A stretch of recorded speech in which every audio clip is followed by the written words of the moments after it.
রায়গঞ্জে একদিকে যেমন তুলাইপঞ্জি চাল বিখ্যাত, তার পাশাপাশি অন্য যে খাদ্যশস্য এখানে হয় তা অবশ্যই ভুট্টা।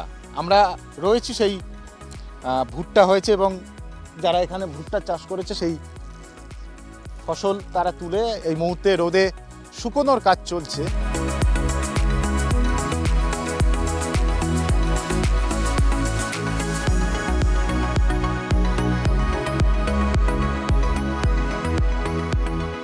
আমরা একটু তাদের সাথে কথা বলে নেওয়ার চেষ্টা করব। ফলন কেমন হয়েছে এবার? ফলন হয়েছে ধরেন এখানে 10 কুইন্টাল হবে, 15 কাঠা জমি।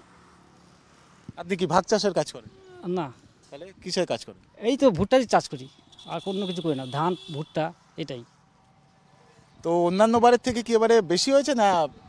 এবার একটু কম হয়েছে, জল বৃষ্টি নাই না, জল বৃষ্টি কম আছে, সব মেশিন দিয়ে করছি, এটাই আর কি। তো কেন্দ্রীয় সরকারের তো বেশ কিছু এই শস্য দানা উৎপন্ন করার জন্য বেশ কিছু স্কিম টিম আছে, সেই সমস্ত প্রকল্পে সাহায্য পান? না না, কিচ্ছু পাই নাই, সব নিজেরাই করি। এই যে চাষ করেন বা ভুট্টা উৎপাদন করেন, তো খেতে তো জল লাগে, সেই জলের ক্ষেত্রে সেচের ক্ষেত্রে কেন্দ্রীয় কোনো সাহায্য? কোনো সাহায্য করে না, সব আমরা নিজেরাই করি। চাষ ছাড়া আর কিভাবে চলে সংসার? এই মাঠে ঘাটে কাজ করি, এই নিয়ে সংসার চলে কোনো রকম। তো রাজ্য সরকারের এই যে দুয়ারে রেশন, লক্ষ্মীর ভাণ্ডার, এই সমস্ত স্কিম আছে, এগুলো পান? হ্যাঁ, লোক ইসে পাই, ওই রেশন টেশন পাই, লক্ষ্মী ভাণ্ডারও পাই আমার বউ, এটাই। কেন্দ্রের তরফ থেকে বারবার বলা হচ্ছে কৃষির ক্ষেত্রে বা এই সমস্ত ক্ষেত্রে সহায়ক মূল্য দেওয়া হবে, তো সে সমস্ত কোনো কথা শোনেননি বা কোথাও পান? না, কিছু পাই নাই। আর এক দাদা রয়েছে, দাদা একটু আপনার সাথে কথা বলবো। তো আপনারা তো ভুট্টা চাষ করছেন, তো কেন্দ্রের যে সমস্ত প্রকল্প রয়েছে কৃষক ক্ষেত্রে সহায়তার জন্য, সে সমস্ত কিছু পেয়েছেন? না, কিছু পাই নাই তো। তো যা উৎপাদন করেন আপনারা তো পকেট থেকে দিলে সেই টাকা কি আপনাদের পান, সেই ফেরত পান? লাভ হয় কিছু? লাভ তো হবেই কিছু, আমরা তো সব ঠিকা নিয়ে নিচ্ছি না, 4,000 3,000 করে ঠিকা নিচ্ছে একটা ফসলে, খালি ভুট্টাটাই। তাও কোনো রকম লাগাতে হচ্ছে, না লাগালে তো সংসার চলবে না, তো কোনো রকম করে লাগাই, কিছু লাভ টাভ হয়। সেটা তো কেন্দ্রের যে সমস্ত প্রকল্প রয়েছে সেগুলো টাকা পেলে তো লাভটা আর একটু বাড়তো, তো সেটা পান না কোনোভাবে? না, পাই নাই তো।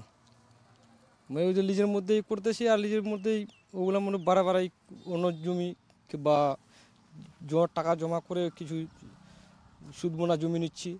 এখন তো সুদবোনা জমির দাম যে 1 লাখ টাকা বেড়ে গেছে, ওগুলো নিচ্ছি, 3 বছর খাচ্ছি, আবার ও ছুটা নিচ্ছে, ও কিছু লাভ টাভ হয়, তারপরে করতেছি, সংসার চলতেছে।